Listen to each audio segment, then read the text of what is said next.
Hi, this is Carl again from Lingua Genesis, and this has to be a rather quick video of around 6 minutes,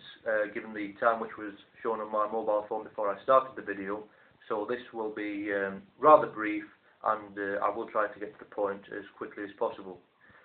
and maybe even include a second part of this video if need be. So what I'm going to talk about is an aspect of any modern foreign language which we as teachers can help learners to improve by using a particular method. And if we consider the 4 aspects of any modern foreign language, reading, writing, speaking and listening,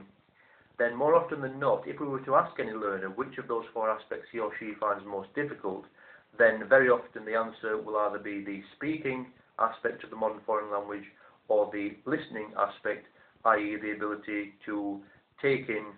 understand and digest what is being said in the spoken language. As far as the reading and writing aspects of the language are concerned, then more often than not, students will say, well, I have the vocabulary, and if I'm asked to translate something from English into the modern foreign language, I can use my knowledge of word order and take my time, and as much time as possible, to construct that sentence so that it ends up being grammatically correct and coherent, and obviously also making sense. And where the reading category is concerned, then obviously again the student has the vocabulary, and if a piece of text is there in front of him or her, then obviously he or she can take time to read the text. There isn't any hurry for that person to translate immediately and with spontaneity,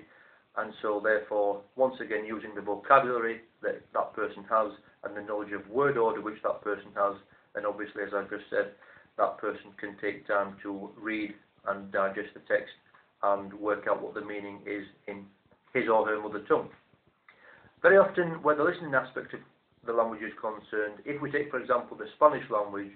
then what tends to happen is that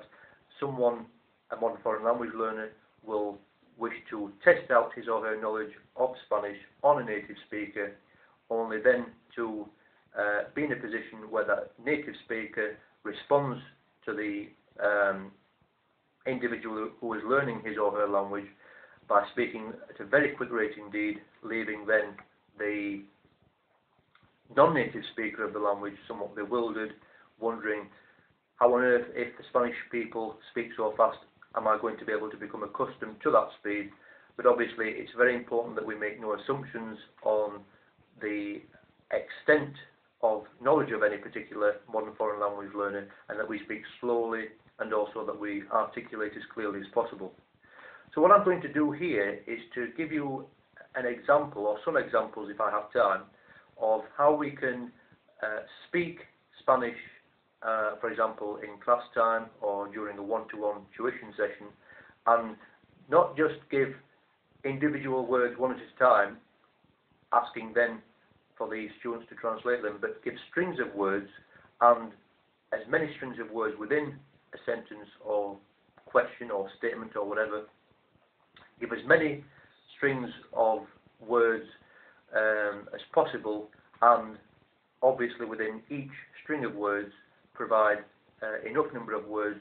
from which the learner is able to gather the meaning of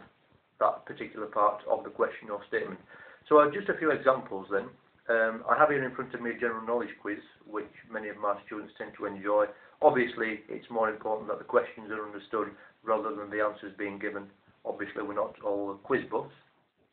So here, for example, is question 13. So I'll give as many words within each string as possible so that the learner would be able to work out from each string what the overall meaning would be. ¿Cuál es, 2 words, which is, el apellido del doctor, the surname of the doctor, en una serie de cuentos, in a series of stories, para chicos, for boys or for children, que descubre, who discovers, que tiene la habilidad para hablar, that he has the ability to speak, y comprender a los animales. So I'm giving in each string enough words for the student or learner to be able to understand the meaning of each string, if you like. And then we can repeat the question for a second time, so that the learner is able to, again, hear the vocabulary, but also at the same time understand the question as strings of words are brought together and made even longer. ¿Cuál es el apellido del doctor? En una serie de cuentos para chicos que descubre que tiene la habilidad para hablar y comprender a los animales. So I'll leave it there. I may be running out of time, and as I say, I will continue this in part 2.